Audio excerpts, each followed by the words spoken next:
முன்னாள் போராளிகளை பேரை சொல்றார்கள், தோட்ட தந்தை சொல்றாங்க, ஒரு சாமியார் வளர்ந்துக்குவாங்க, இந்த தந்தை சொல்றாங்க. இப்படிலாம் இப்படிப்பட்ட வழக்கேடுகள் இருக்கு. வாசிக்கு பாருங்க. இப்ப உங்களோட நோக்கம் இப்ப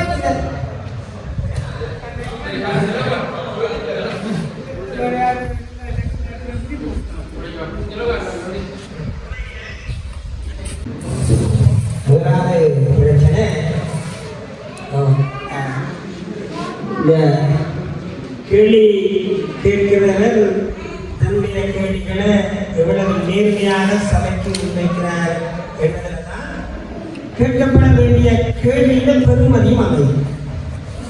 உண்மையில நான் என்ன நோக்கத்துக்காக வந்திருக்கிறேன் என்பதை ஆரம்பத்திலேயே வெளிப்படுத்தி விடக்கூடாது. அப்படி வெளிப்படுத்திவிட்டால் கேட்பவர்கள் இது நீங்கள் இந்த நோக்கத்துக்காகத்தான் வந்திருக்கிறீர்கள், இன்னார் சொல்லிவிட்டு தான் வந்திருக்கிறீர்கள், இன்னார் எழுதி கொடுக்கிற வாசிக்கிறீர்கள் வந்திருக்கிறீர்களாக முதலே முடிவெடுத்துள்ளார்கள். நீங்கள் சொன்னீர்கள் என்னையும் பிடிச்சு சிறைகளை போட்டவர் சுமந்திரன் தானே ஒரு சந்தேகம் இருக்கிறது. நீங்கள் அந்த சந்தேகம் இருந்தால் அந்த சந்தேகத்தை வலுப்படுத்துறதுக்கான மிச்ச நடவடிக்கை எடுக்க வேண்டும். அல்லது அவர்களே உங்களுக்கு ஒரு பணி வச்சிருக்கா பணி செய்வோம், அதை செய்வோம், அதைத்தான் நீங்கள் செய்யலாம். ஆனால் நீங்கள் சொன்னீர்கள் விடுதலை புலிகள் ஒரு காலமும் சுமந்திரன் அவர்களை கொல்லுவதற்கு முயற்சிக்கவில்லை என்று முதல் கைதட்டினவன் நான். சரியா? சரி. முதலாவது பிரச்சனை நீங்கள் கேட்ட ரெண்டு கேள்வி நான் சொல்ல வேண்டி நான் அதை எழுதிக்கிட்டேன். திரு சுமந்திரன் அவர்கள் மீதான தொடர் முயற்சி 2015ஆம் ஆண்டு மரவன்புறவில் சில கூண்டுகளும் வெடிப்பொருட்களும் கண்டுபிடிக்கப்படுகின்றன. பத்திரிகை செய்தி வருது, சிங்கள பத்திரிகை ஒன்றால் போர்த்து கட்டப்பட்ட நிலையில் கூண்டுகள் கண்டுபிடிக்கப்பட்டன. ஆகையினால் இது சிங்களவர்களுடைய வேலையினால் பிடிபட்டத தமிழன். நாங்கள் சாயந்தரம் பேசுகிறேன். அப்ப பிடிபட்டவர் தமிழன். அவர் யார் என்று பார்த்தால் ஒரு முன்னாள் போராளி. அவர் அப்பவும் விடுதலை புலிகளில் இருக்கிறாரா அல்ல வேறு யாருக்காவது செயல்படுகிறாரா என்பது எங்களுக்கு தெரியாது, பொலிசுக்கும் தெரியாது, திரு சுமந்திரன் அதை பற்றி ஒன்றும் தெரியாது. ஆனால் எனக்கு அப்படி தெரிய வேண்டி வந்ததுன்னா என்னுடைய அலுவலகத்துக்கு முன்னால உள்ள வீட்டில் வாடகைக்கு லண்டன்ல இருந்து வந்து குடியிருந்த ஒரு படிக்கான ஆள் கூட திடீரென காலையில் இதெல்லாம் குடியிரு போட்டான். அவங்க தேடி வராங்க. எந்த ஆஃபீஸுக்கு முன்னாலேயே ஒரு பொம்பளை காணாமல் போனவங்க நான் தேட வைக்கிறேன். அப்ப எந்த ஆஃபீஸ் என்னன்னா திரு சுமந்திரன் அவர்கள் சாகரியா ஆஃபீஸ். அப்ப இது உங்களுக்கு சுமந்திரன் தான் உங்களை காட்டி கொடுத்தாரோ இல்லையாண்டு சந்தேகப்படுறா, அதை விட 100 மடங்கு நியாயப்படுத்தக்கூடிய சந்தேகம் என்னுடைய சந்தேகம். என்னுடைய ஆஃபீஸுக்கு முன்னாலேயே ஒரு பொம்பளை வந்து லண்டனால நிற்கணும், மரவன்களை கொண்டு முடிப்பட்ட உடனே அவ காணாமல் போகணும்.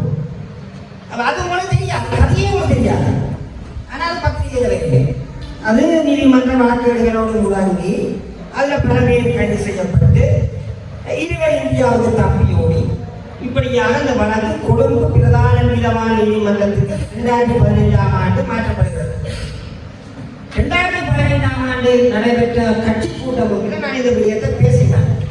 பேசிய போது எங்களுடைய ஐயா சம்பந்தன் என்ன சொன்னாருன்னா, சைலன் கொஞ்சம் கூட கலைக்கிற மாதிரி இருக்கிறார்கள், கற்பனை வளர்க்கிற மாதிரி இருக்கிறார்கள் சொன்னார். நான் உறுதிப்படுத்தப்பட்ட தகவலோட கலைக்கிறேன். ஆனா ஐயா வந்து இப்படி கட்சி கூட்டத்தில் இப்படி எல்லாம் கலைக்கிறேன். சரி முடிஞ்சு. அதற்கு பிறகு முல்லைத்தீவில் ஓஷன் பார்க் என்ற கோட்டையில் என்னுடைய மத்திய குழு கூட்டம் நடைபெற்றது. அந்த மத்திய குழு கூட்டம் நடைபெற்ற மறுநாள் ஒரு முச்சக்கர வண்டியில புலிக்கொடியும் கொஞ்சம் வெடிபொருட்கள் பிடிபடும்.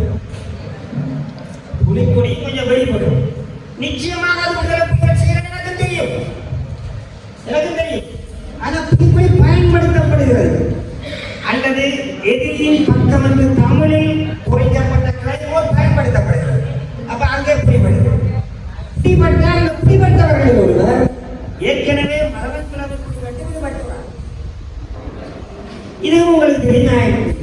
ஆனா இருக்கு வழக்குகள் இருக்கு. அதற்கு பிறகு திரு சுமந்திரன் அவர்கள் கையில் நடைபெறுகிற ஒரு புத்தக விழாவுக்கு பிரதம விருந்தினராக இருக்கிறார். அப்ப நீங்கள் நாளைக்கு வாரியதானே அவருக்கு கேட்க அவர் சொல்றார், என்னை ஒன்றும் வெளிக்கிடக்கூடாது என்று சொல்லியிருக்கிறாங்க.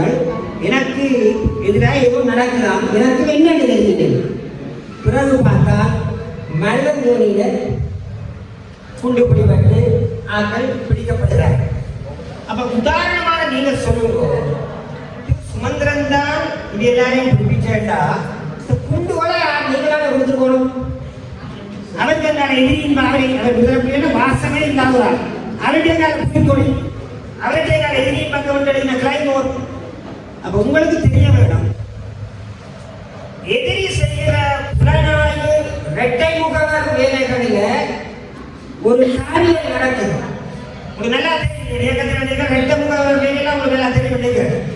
ரெட்டை முகவர் வேலையில ஒரு காரியம் நடக்குது. நடக்க எந்த தரப்பு செய்கிறதே தெரியாமல் இருக்கு. ஆகஸ்ட் மாதம் நடைபெற்ற பாராளுமன்ற தேர்தல் தினத்தன்று திடீரென்று சுமந்திரனுடைய வீடு STF சுற்றி வளைக்கப்படுது. சுற்றி வளைத்து வெளியேற வேண்டாம், உங்களுக்கு எங்களுக்கு என்ன சூழ்நிலை தெரியாது. ஆனா நான் அதே வாழ்க்கையில் பயணிக்கிறேன். அப்ப எங்களுக்கு எல்லாத்தையும் பயணிக்கிற அவருக்கு அச்சுறுத்தல் இருக்கு சொன்ன விஷயங்களுக்கு நாங்கள் ஏன் அப்படி சொல்லப்படுறது நாங்கள் சில வேளை அவனுடைய தமிழ் தேசிய இலட்சியத்தின் வீரியத்தை குறைப்பதற்காக கூட எதிரி அப்படியான ஒரு இரட்டை முகவர் வேலையை செய்திருக்கலாம். அவரை தன்பட்ட விடுப்பதற்காக கூட செய்திருக்கலாம். அது எல்லாவற்றையும் இது அப்படி அல்ல, இது இப்படித்தான் என்று உங்களால் சொல்ல முடியும் என்றால் அதுக்கு நன்கு தெரிந்தவர்கள் நீங்களாக தான் இருக்க முடியும். அப்படி நன்கு தெரிஞ்சால் சொல்லுங்க, தயவு செய்து என்ன நடக்கிறது நாங்கள் அறியணும். சரியா? ஆனபடியா நீங்கள் என்ன பிடிச்சு கொடுத்தவர் சுமந்திரன் பணியை சுமத்துறதுக்காக இந்த கூட்டத்தில் வந்து அதனால கேசுங்க சரிங்களோ, அதுக்காக வந்து நீங்கள் அப்படி என்ன ஒரு பணிக்கு கொடுங்க, அதான் அதுக்கான நடவடிக்கை எடுங்க. இப்படியாக நீங்கள் வந்த நோக்கம் இந்த கூட்டம் குழப்பத்தில் முடிந்தது. போராளிகள் சுமந்திரனுக்கு எதிராக போர்க்கொடி, சரி சுமந்திரனை அவமானப்படுத்தி அனுப்பிய முன்னாள் போராளிகள் இதானே செய்தவை. நாங்களே 10 பேசுகிற வச்சு போட்டுருவோம் வேணுமெண்டா சரியில்லோ. இப்படி நீங்கள்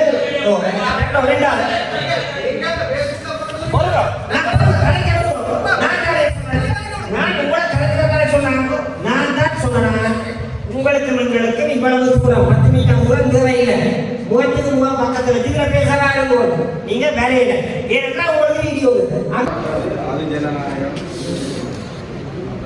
திருவோணமலையில நடக்கேக்கு தேர்வு நடக்கேக்கு உங்களையும் சிறுவர்களை போட்டிகள் கேட்கி எங்களுக்கு ஒரு சங்கடமாக இருந்தது.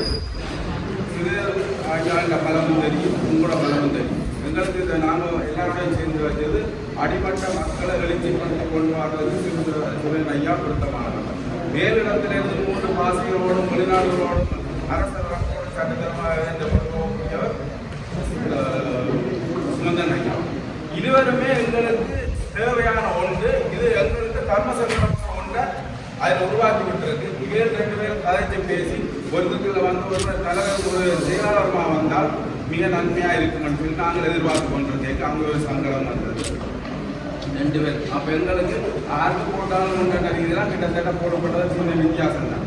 அந்த நிலையில கடைசியாக வெளியில் வந்தது உங்களுக்கு அருகில் நாங்கள் நின்று நாங்கள் நீங்கள் இருவர்களுக்கு கையப்படி எங்களுடைய முன்னாள் தலைவர் நீங்கள் உடைத்து நீங்கள் உயர்த்தி கொண்டு சொன்னது எனக்கு சந்தோஷம். நான் அதை இந்த முடிவை நான் ஏற்றுக்கொள்கிறேன்.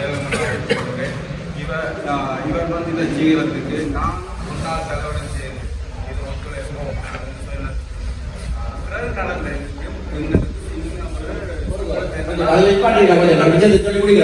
பிறகு நடந்த விஷயம் என்னன்னு நான் சொல்றேன்.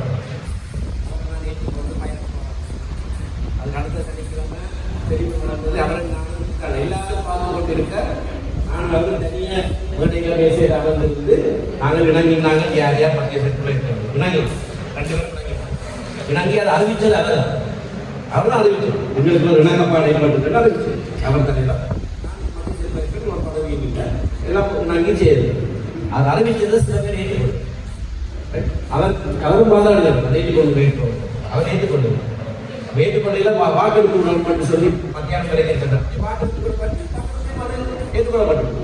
அதுக்கு பிறகு நாளைக்கு காலையில் 10 மணிக்கு அவர் தலைவராக பதவியேற்பார் என்று நான் தான் போய் ஊடகங்களுக்கு அறிவிச்சு கொண்டிருக்கேன். எனக்கு ஒரு சொல்லினா அது ஸ்ரீதரன் ஆலோசனையில் மாவை சீனாத் ராஜா சொன்னது. மாவை சீனாத் ராஜா அறிவிச்சது. அப்புறம் ஸ்ரீதரன் ஒவ்வொன்றை நான் தான் சொல்லினேன். அதை போய் கொடுத்தேன். நான் ஸ்ரீதரன் இந்த விஷயத்தில் பார்த்துக்கிறேன். நாளைக்கு இதை வச்சு பிடிக்க வேண்டும். அவர் அன்னைக்கு இரவே அவரோட பேசி அடுத்த நாள் காலையில் அவரை நான் கூட்டிக் கொண்டு மாவை சீனாத் ராஜா கிட்ட போய் வெளிப்படை நான் சொன்னால் இது பின்போட்டது மாபெரும் பிள்ளை. அடுத்த சனிக்கிழமை மாநாட்டை வச்சு அவர் பதவியை சொல்லிக் கொண்டு ஐயா சொல்லுவார். அடுத்த நாள் திங்கட்கிழமை காலையில கட்சி அலுவலகத்துக்கு வந்து நானும் பாருன்னு சொல்லுவேன். நானும் போயிருப்பேன். கட்சி அலுவலகத்தில் தலைவராக பொறுப்படுத்தோன்னு சொன்னாங்க. அவர் மறுத்துட்டார். அவர் சொன்ன காரணம் நான் சில பேருக்கு வாக்குறுதியை கொடுத்துட்டேன். அவையெல்லாம் சமாதானப்படுத்த வேண்டும். நான் அதை செய்து போட்டு வாங்க அதுதான் ஈடுபட்டோம். சரியா? நான் ஒருபோதும் நான் அந்த தேர்தல் பிள்ளை என்பது எனக்கு தெரியும், ஐயாவுக்கும் தெரியும். சரியா? ஆனால் அந்த தேர்தலில் பங்கெடுத்து போட்டு அது பிள்ளை என்று சொல்ற ஆளுங்க நானும் பங்கெடுத்தபடியா அந்த முடிவை நான் ஏற்றுக்கொண்டேன். சரிதானே? அது ஈடுபட்டதுக்கு காரணம் நான் அவருக்கு பகிரங்கமாக ஒரு கடிதம் எழுதினான். ஜனவரி 31 காலம் தாழ்த்தாமல் உடனடியாக எடுத்து பகிரங்கமாக கடிதம் எழுதினான். சரியா? ஆனபடியா அந்த குறையை எந்த தலைவர் போட்டுக்கொண்டு நான் ஒன்றும் செய்யலாது.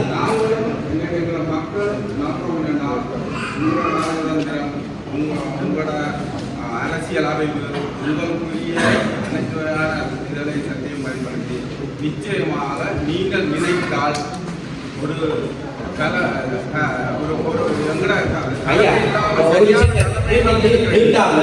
தலைவர் என்ன சொல்லிட்டார்? சுமந்திரனுக்கு இருக்கிறார், ஸ்ரீதரனுக்கு இருக்கிறார், என்ற தலைமையின் கீழே 2 பேரும் சேர்ந்து இயங்குவினோம். அதை நான் பார்த்துக்கணும். அதான் நாங்கள் செய்யறோம். அதை செய்யறோம். நீங்க மற்றவர்கள் யோசிக்காதீங்க.